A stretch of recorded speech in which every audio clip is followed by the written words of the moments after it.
Sikh driver civilian कपड़ों में था। जाहिर है कि वो पुलिस का आदमी ही होगा। ये बस थाने से हवालातियों को अदालत में ले जाने के लिए इस्तेमाल होती थी। मैं भाग जाना चाहता था मगर भागने का मकाम नहीं था। सिख ड्राइवर ने 2-3 बार हॉर्न देकर ऊंची आवाज में कहा, आ जाओ बाऊ, अंदर आ जाओ। कहाँ जाना है? उसने अपने साथ वाली खिड़की खोल दी। मैं अंदर जाकर बैठ गया। बस आगे चल पड़ी। सिख ड्राइवर हंसमुख किस्म का आदमी था। कहने लगा, बाऊ तुम शायद पुलिस की गाड़ी देख कर डर गए हो। फिक्र करने की कोई बात नहीं, ये गाड़ी जरूर पुलिस की है मगर मैं पुलिस का आदमी नहीं। उसने बताया कि अमृतसर में उसका मोटर वर्कशॉप है। ये गाड़ी जालिंधर सिटी पुलिस की है और रंग के लिए उसके पास अमृतसर आई हुई थी और अब वो उसे वापस जालिंधर ले जा रहा है। उसने मुझसे पूछा, कहाँ जाओगे तुम? तुम्हारा नाम क्या है? क्या काम करते हो? एक ही सांस में उसने मुझसे 3 सवाल पूछ लिए।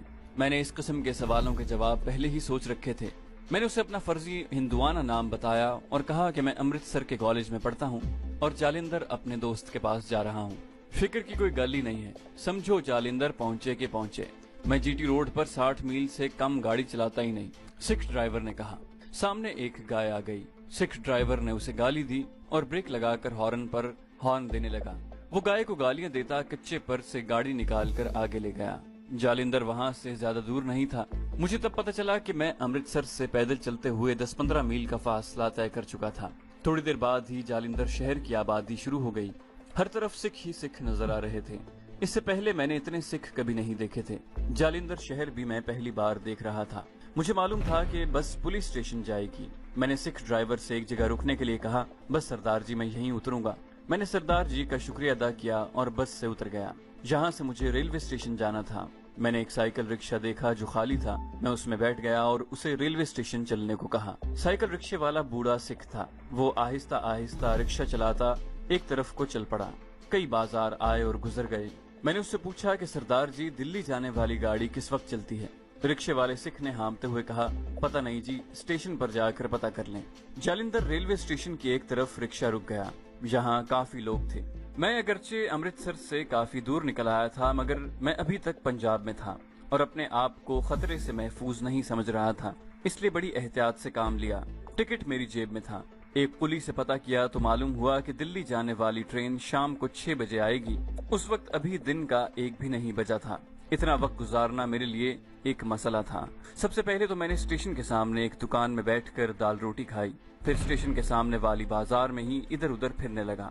एक जगह सिनेमा हाउस नजर पड़ा। एक्टर एक्ट्रेसों के बड़े बड़े बोर्ड लगे थे। मालूम हुआ कि इस सिनेमा हाउस में सुबह 10 बजे से लेकर रात के 12-1 बजे तक मुसलसल फिल्म चलती है।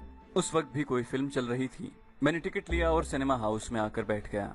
यहाँ मैं बड़े सुकून से वक्त गुजार सकता था। फिल्म का नाम मुझे याद नहीं।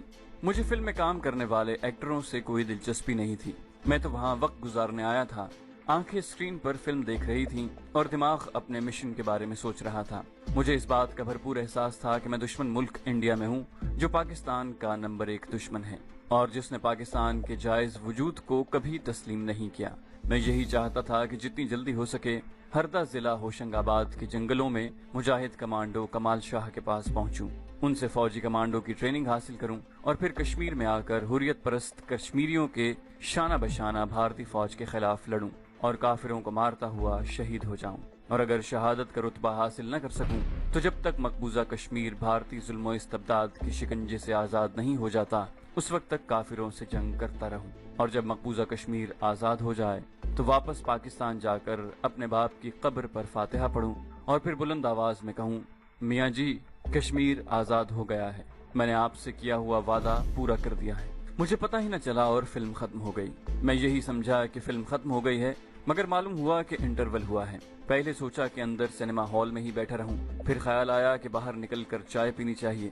हालांकि मुझे चाय की तलब कभी नहीं हुई थी मगर वो जो कहते हैं कि तकदीर में जो कुछ लिखा होता है वो होकर रहता है, मैं भी किसी गैबी ताकत के इशारे से सिनेमा हॉल के बाहर आ गया। बाहर दिन की रोशनी थी। अभी कितना दिन बाकी था? मुझे शाम के 5:30 बजाने थे क्योंकि जालिंधर से दिल्ली जाने वाली गाड़ी शाम के 6 बजे चलती थी।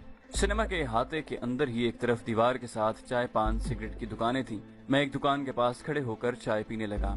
चाय पीने के बाद मैंने जेब से पैसे निकाल कर चाय वाले को दिए और पान सिगरेट के खोखे की तरफ बढ़ा। मैं सिगरेट का आदी नहीं हूँ मगर कभी कभी चाय पीने के बाद सिगरेट पीने को जी चाहता है। मैंने पान सिगरेट के खोखे की तरफ कदम उठाया ही था कि किसी ने मेरे कंधे पर हाथ रख दिया। मैंने पलट कर देखा, मेरे सामने एक कांस्टेबल खड़ा था।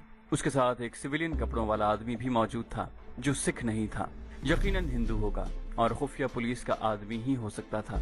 एक लम्हे के लिए मैं कांप उठा, मगर फौरन मैंने अपने आप को संभाला और बड़े एतमाद से पूछा, क्या बात है? सिख कांस्टेबल और खुफिया पुलिस वाला दोनों मेरी तरफ घूर कर देख रहे थे और उसकी आंखों में एक खास किस्म की चमक थी। सिख कांस्टेबल ने मेरी आंखों में आंखें डालकर पूछा, कौन हो भाई तुम?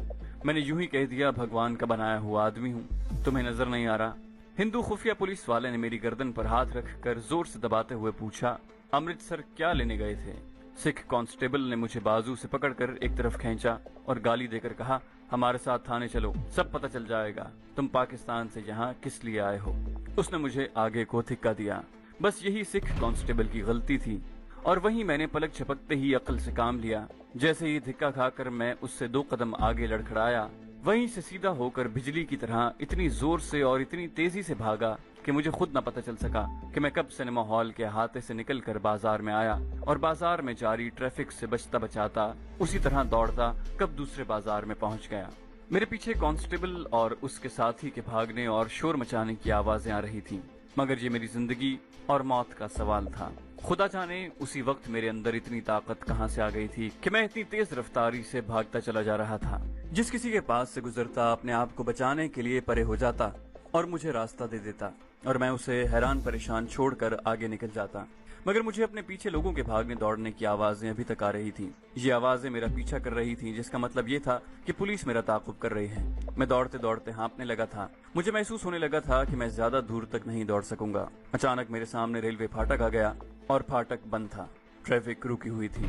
मैंने बाएं जानिब एक निगाह डाली तो एक रेलगाड़ी को छक छक करते आते देखा। मैं इस कदर घबराया हुआ था कि मुझे इतना भी होश न रहा कि मैं रेल के नीचे आ सकता हूँ। मैंने दौड़कर रेलवे लाइन पार कर ली। ऐन उसी लम्हे ट्रेन सीटी पर सीटी बजाती शोर मचाती मेरे पीछे से गुजर गई। उस ट्रेन ने मेरे और पुलिस के दरमियान एक दीवार खड़ी कर दी। ट्रेन भी मालगाड़ी थी जो बहुत लंबी थी। मैंने दौड़ना बंद कर दिया और तेज तेज कदम उठाता दूसरे फाटक के पहलू में से निकल गया। कुछ लोगों ने मुझे आवाज भी दी कि पागल हो तुम। रेलवे फाटक की दूसरी तरफ भी कुछ गाड़ियां, तांगे और रिक्शे खड़े थे। मालगाड़ी सुस्त रफ्तार के साथ खड़खड़ाती अभी तक गुजर रही थी। मैं पीछे देखे बगैर सामने मुंह किया जा रहा था। कोई 60-70 गज के फासले पर सड़क की जानिब दरख्त के नीचे एक लारी खड़ी थी। लारी मुसाफिरों से भरी हुई थी। एक लड़का लारी के पीछे दरवाजे के पास खड़ा आवाजें दे रहा था। एक सवारी लुधियाना। मुझे मालूम था कि लुधियाना जालंधर के बाद दूसरा बड़ा शहर है और ये दिल्ली की तरफ जाते हुए ही आता है। मैं दौड़कर बस में सवार हो गया। मेरे बैठते ही बस चल पड़ी। मैंने खुदा का शुक्र अदा किया।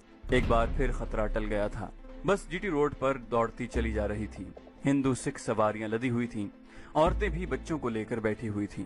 रस्ते में सड़क के किनारे कई छोटे छोटे गांव आए और गुजर गए।